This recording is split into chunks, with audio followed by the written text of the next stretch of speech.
sosialisasi dan promosi tentang bahaya BAB sembarangan. Dan saat ini kita saksikan sosialisasi dengan audio visual.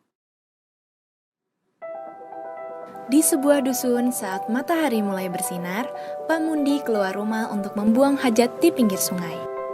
Setelah Pak Mundi selesai buang air besar, ternyata ada seekor lalat hijau yang hinggap di tinjanya.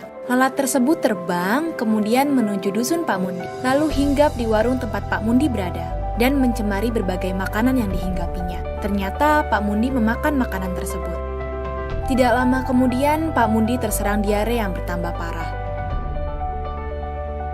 hingga meninggal dunia.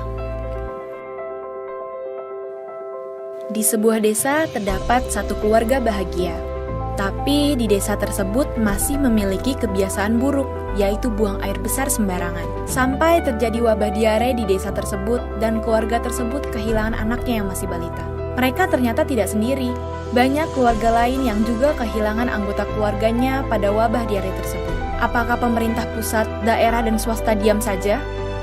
Telah dibuatkan WC umum, jamban keluarga, bahkan arisan uang untuk memiliki jamban. Tapi warga desa tersebut masih melakukan BAB sembarangan di kebun atau di tempat yang mereka rasa nyaman. Apakah ini sebuah kegagalan? Stunting. Stunting adalah kekurangan gizi kronis pada balita, atau kurang dari standar untuk usia seumurnya.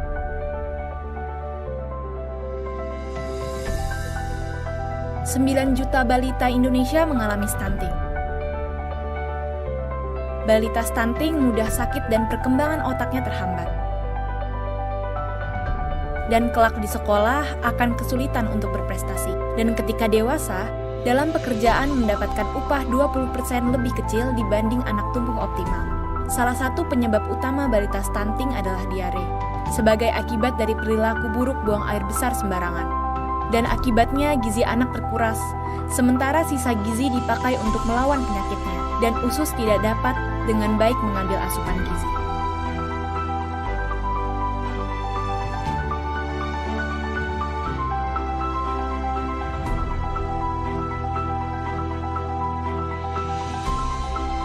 Desa Apes sedang kena wabah. Banyak anak-anak terkena diare muntaber. Sebagai orang tua, kami takut wabah akan datang lagi karena kami tidak tahu harus bagaimana. Kepala kampung berkata kepada kami telah ikut sebuah sosialisasi. Dan pada harinya datang petugas, semua warga pun dikumpulkan. Kami berkumpul karena ingin dapat pengetahuan baru. Dalam penyuluhan tersebut, kami jadi tahu bahwa ternyata desa kami penuh dengan tinja manusia dan sampah di mana-mana. Akhirnya kami pun punya harapan, apalagi ditawarkan untuk bisa ikut membantu mereka. Tapi banyak warga yang sinis dan tidak percaya. Kepala kampung kami pun tidak bisa menjadi panutan warga, karena di rumahnya pun tidak ada jamban, dan masih melakukan buang air besar sembarangan. Lebih dari 51 juta penduduk Indonesia buang air besar sembarangan. 13% rumah tangga masih menggunakan air yang tidak layak. Indonesia dengan kasus BAB sembarangan tertinggi nomor 2 di dunia.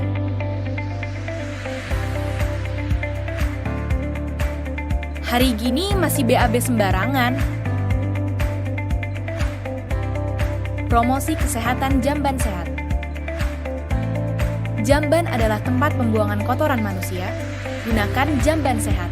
Lingkungan bersih, sehat dan tidak berbau, tidak mencemari sumber air dan tanah, tidak mengundang datangnya lalat yang dapat menularkan penyakit. Apa itu BAB sembarangan? Kegiatan buang air besar tidak pada tempat yang seharusnya, seperti di sungai, kebun, hutan, ladang, dan lain-lainnya. Kalau kita BAB sembarangan, artinya tidak peduli dengan kebersihan lingkungan dan sekitar kita, dan mengganggu kenyamanan orang lain. Apa alasan utamanya? Tidak memiliki jamban di rumah. 41% warga tidak memiliki akses ke toilet, lebih enak dan gratis, kurangnya pendidikan dari kecil, budaya lingkungan, perilaku orang tua dan masyarakat sekitar. Solusinya, sosialisasi dan promosi tentang bahaya BAB sembarangan. Dan saat ini kita saksikan sosialisasi dengan audio visual, bukan sekedar jamban, tapi jamban sehat. Jamban sehat berbasis masyarakat. Agar setiap keluarga mendapatkan akses air bersih dan jamban sehat. Kesadaran untuk mencuci tangan dengan sabun yang bisa menurunkan angka korban diare 50%. Peran serta warga masyarakat akan arti penting jamban sehat.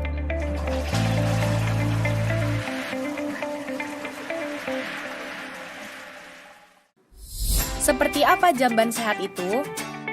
Pertama, tidak mencemari sumber air minum, paling tidak berjarak 10 meter dari sumber air minum. Kedua, jamban yang bebas bau, serangga dan tikus. Ketiga, lantai kedap air yang tidak mencemari tanah dengan air kotor. Keempat, penerangan dan ventilasi yang cukup.